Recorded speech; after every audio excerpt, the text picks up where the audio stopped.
You will hear a number of different recordings, and you will have to answer questions on what you hear.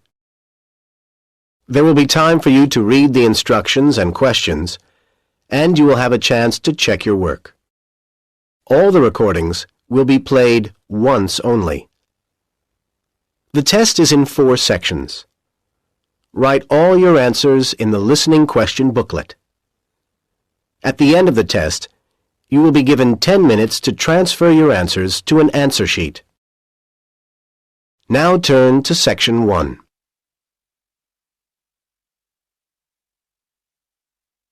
Section 1.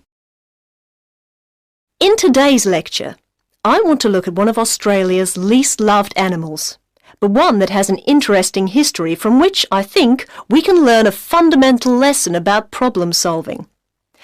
While Australia is famous for its many wonderful native animals, in particular the kangaroo and the koala, it also has some less attractive animals, many of which were actually brought to Australia in the 19th and 20th centuries. First, perhaps the most well-known introduced animal is the rabbit, brought originally by the early settlers as a source of food. Another animal to be introduced by the settlers was the fox, and this was for the purpose of sport in the form of fox hunting. But perhaps the most unusual animal ever brought here was the cane toad. Here is a picture of one. It's a large, and some people would say very ugly species of toad, and was deliberately imported to this country by the sugarcane farmers in 1935 in an attempt to eradicate the beetle which destroys the sugarcane plant. So, how does the beetle do this? Well, it lives in the cane and drops its eggs onto the ground around the base of the plant. The eggs develop into grubs, and then they eat the cane roots. This, as you would expect, is far from good for the plant, and the result is, of course, that within a short period of time, the plant dies. The problems all happened because in the mid-30s there was a serious outbreak of cane beetle, and the farmers became desperate to get rid of the pest which was ruining their livelihood. About this time, news was trickling in from overseas about a toad, which supposedly ate the beetles which killed the cane. It was reported that this cane toad, which was native to Central America, had been taken to Hawaii, where cane is also grown, and introduced with apparent success. So, with the backing of the Queensland authorities, the farmers arranged to import 100 toads from Hawaii. The toads were then released into the cane fields to undertake the eradication of the cane beetle. As predicted, the toads started to breed successfully, and within a very short time their numbers had swollen. But there was one serious problem. It turned out that cane toads do not eat cane beetles, and the reason for this is that toads live on insects that are found on the ground, and the cane beetles live at the top of the cane plant, well out of reach of the toads. In fact, they never come into contact with each other. Now, you may well ask, how did this terrible mistake ever happen? And the reason is quite simply that the farmers were desperate to find a way of ridding their fields of the cane beetle, and so they accepted the reports that had been written, without ever doing their own research. Meanwhile, much of tropical northeast Australia is infested with the cane toad, which serves no purpose whatsoever, and experts claim that the toad is spreading south in plague proportions. The added irony is that in 1947, just 12 years later, an effective pesticide was developed which actually kills the beetle, thereby ensuring the survival of the sugarcane industry to this day. Now, as agricultural scientists, we have to ask ourselves, what lessons are to be learned from this tale? And I can think of 3 main points. Firstly, one should never rely on claims which are not backed up by evidence, i.e., in this case, evidence that the cane toad actually eats the grub of the cane beetle and thereby kills the pest. Secondly, we should look very carefully at possible effects of introducing any living species into a new environment. And lastly, one should not allow one's decision-making to be influenced by a sense of desperation, which may cloud the issue. In other words, One should always seek objective advice. Section 2. You will hear part of a local radio program in which the head of the Park Arts Center is interviewed about events that are going to be held at the center. First, you have some time to look at questions 11 to 20.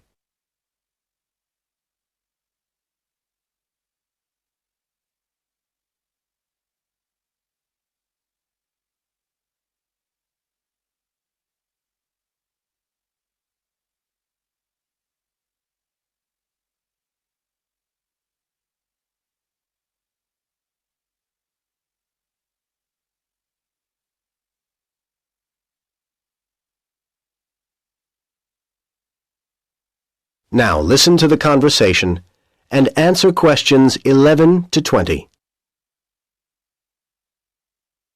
And next on City Life this week, we have with us in the studio Harvey Bowles, head of the Park Arts Centre.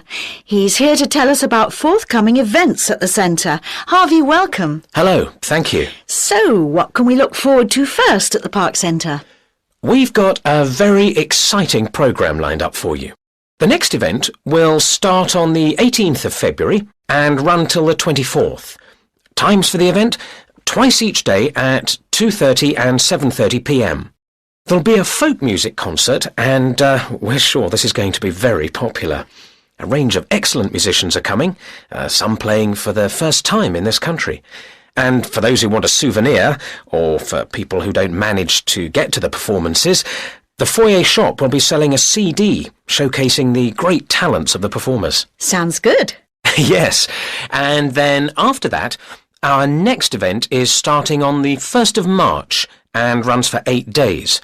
There's a lot going on, so you'll need to look in the separate programme, which shows all the various times and so on. It also includes details of performers and ticket prices. You can pick one up from the foyer at the centre. Yes, this year we're hosting the dance festival again, and it's going to be even bigger than last year. It's become a major feature of the arts year, and many of the performances will be recorded on video and DVD. But nothing can beat the thrill of attending the events live. We have a great range of styles, performed by over 100 groups, representing as many as 4 continents. All I can say is book early, because many of the shows are going to sell out quickly. I'm sure they will. And what do you have for us after that? Well, then things get a little quieter, but no less interesting. From the 14th to the 20th of March, every evening at 8, we go into cinema mode, and we're showing a fine new film. I expect you've seen reviews of it. Love and Hope. Oh, yes, wonderful. Yes, and it's not just an ordinary screening. We're delighted that each screening will be introduced by a short lecture by the producer, who will also leave a little time for questions from the audience. Again, I recommend early booking for this. It's bound to be popular. I'll be there. Anything else lined up at this point? Yes, we've got a special one-day event on April the 2nd. The times aren't fixed yet, but I can tell you that we're having a singing competition. Oh, yes? There'll be a large number of entrants, and the talent should be impressive. And Channel 6 are coming, so the event is going to be shown on TV. So, come and be part of the audience. I'm sure people will want to. Well, Harvey, thank you very much for coming in and telling us all this. Details of all the events are on your website, aren't they? Yes, the address is www. That is the end of Section 2. You now have half a minute to check your answers.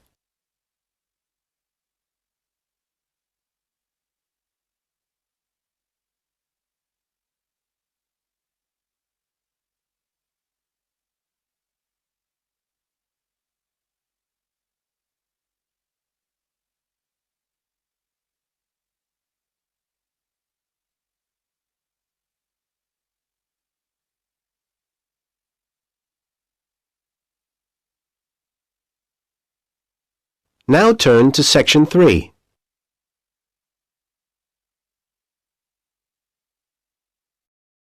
Section 3. you will hear 3 students, Ben, Jane, and Tom, having a discussion about their Architecture and Design Studies course. First, you have some time to look at questions 21 to 25.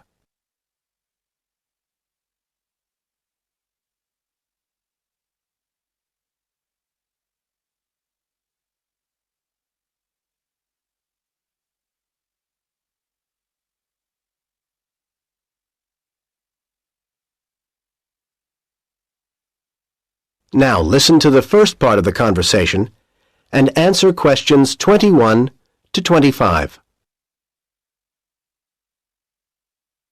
So, Tom, did you manage to get all your reading done? Yes, Ben, I did. What about you, Jane? Me too, though it took much longer than I thought it would. Yeah, some of those dissertations are really long, aren't they? I'm not looking forward to having to write mine. Well, that's not till next year. So, shall we compare thoughts about our reading? Let's start with 20th century architecture.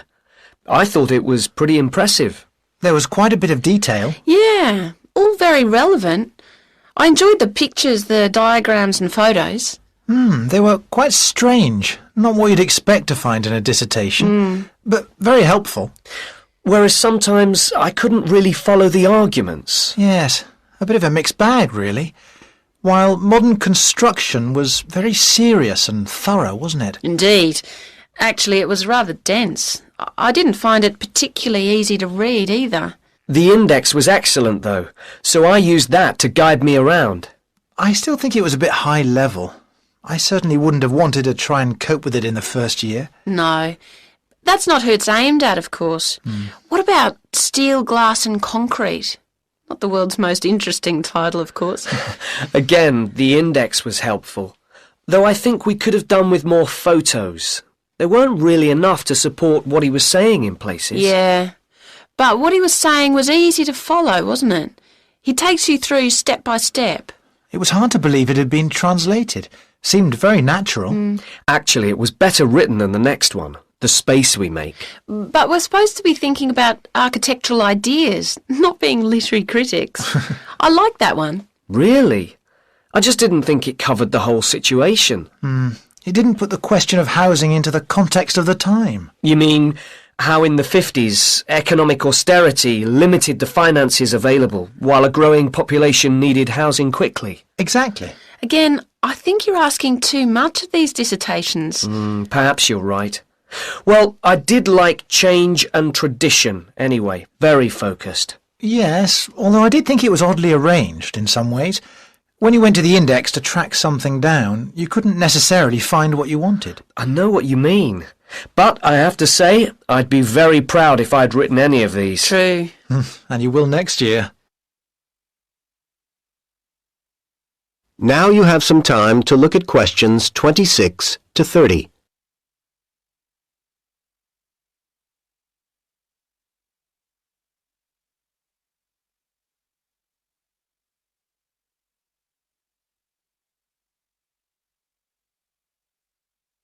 Now listen to the rest of the conversation and answer questions 26 to 30. Never mind next year. It's this year that's the problem. I'm never going to get this assignment done. Yes, you are. Come on, let's make a plan for you. Please. I'm just not sure where to go from here. I could look at city plans, study the layout of housing developments. I think you need a closer focus. The approach to small houses won't necessarily tell you what you want to know. You'd be better to concentrate on large private houses. Study the drawings of those. OK. Though I don't know how much useful detail I'll be able to get from the kinds of plans that are easily available from that period. It's true, they can be limited. But what you could do as a next stage is go onto the web. There's loads of useful stuff there. More detailed plans, you mean? Well, I was thinking more of illustrations, that kind of thing. Do a search for window designs. I'm sure you'll find some good ones. I agree. And not just online. See what you do find there, and then, for your next step, check both campus libraries. I think you'll be able to get hold of books which will give you further information. And you need to know more about typical furniture of the time. This is all very helpful. Thanks, guys. I'm beginning to think I should be able to get something done for Dr. Forbes after all. At least I can see I'll be in a position to tell him the section headings. Well, a bit more than that would be better. Put your outline plan together and give him that to look at. Yes. But I'll still need to keep reading, won't I? Yeah. Once Dr. Forbes has okayed what you've done at that point, you could then go and see Dr. Gray. He's very approachable, and I'm sure he'd be happy to provide you with further references, and then you could take it from there. That'd be really useful. Well, thanks again. Let me get you both another coffee. That is the end of Section 3. You now have half a minute to check your answers.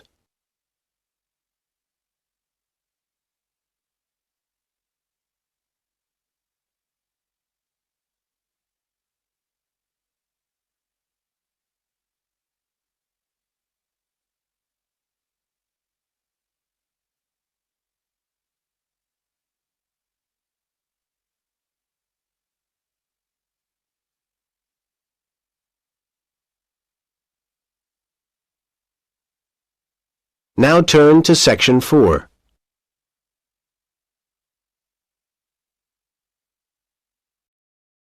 Section 4. You will hear part of a lecture about the early history of cinema.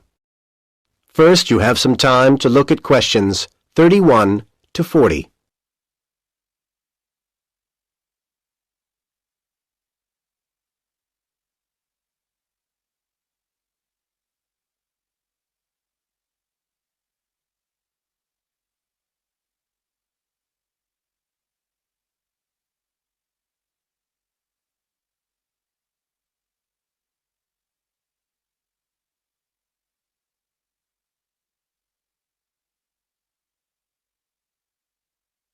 Now listen to the lecture and answer questions 31 to 40. Now, we all take the wonders of the cinema very much for granted these days, but cinema really is a very recent phenomenon. It has moved from its origins in the simple still camera to the dazzling computer-generated graphics of today in little over 100 years. Perhaps the real beginning of cinema was the cinematograph, a moving camera invented by the Lumiere brothers. As the excitement at the early screenings of short, simple moving pictures spread, competition developed rapidly, and soon cameras such as the American Biograph were on the market. Advertisements asserted that the Biograph did not shake as much as the cinematograph. Meanwhile, permits were required for outside filming, and import licenses were difficult to obtain for equipment, and there were other difficulties for cameramen.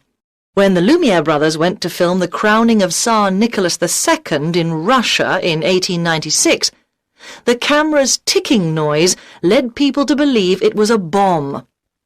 Although this confusion was resolved, disaster struck at the ceremony when a stand of spectators collapsed and the huge crowd panicked. The cameramen kept filming.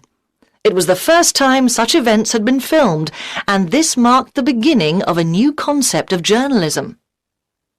Well, the technology continued to develop rapidly, and often secretly. The thrill of invention and the prospect of riches to be made drove experimenters along.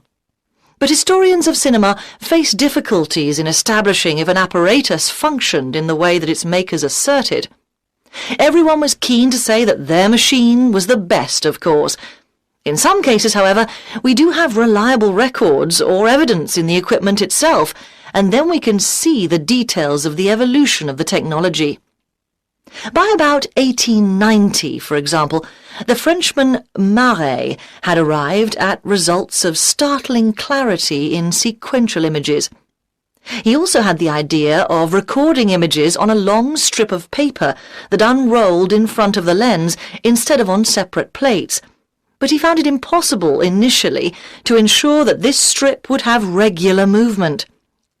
As we step into the 20th century, however, we see much progress has been made, and there are many examples of what we would today recognize as films. Questions of the art form were now as important as questions of what was technologically possible, and filmmakers searched around for ideas to draw on.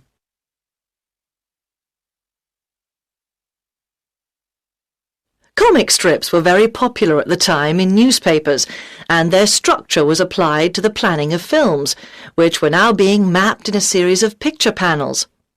Different innovations were achieved by different types of filmmaker, with a certain amount of rivalry between makers of documentaries and makers of fiction films.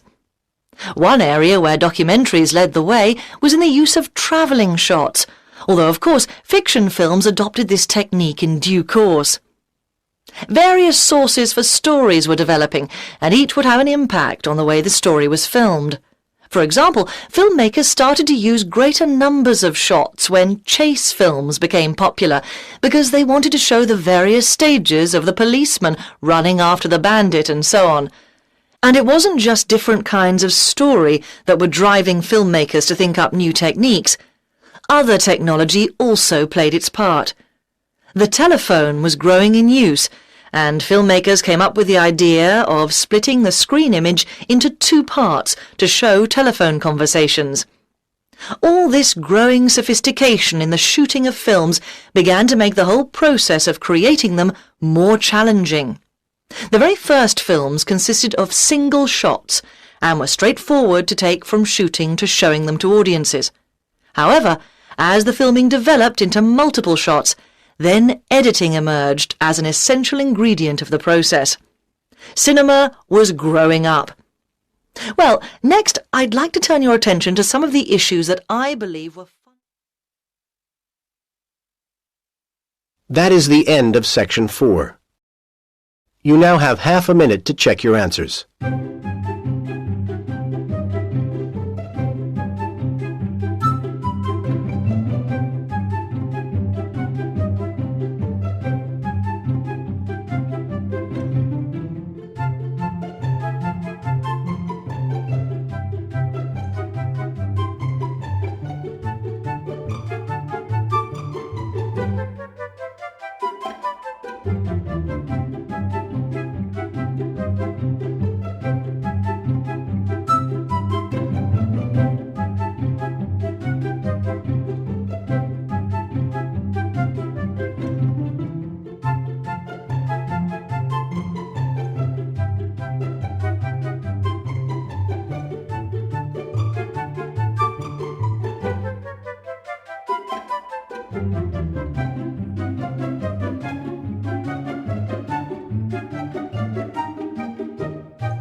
Hi, this is IELTS Bob. I would very much appreciate it if you could like, subscribe and share this video, as this will enable me to help more IELTS students reach their IELTS goals. Very much appreciated. Thank you.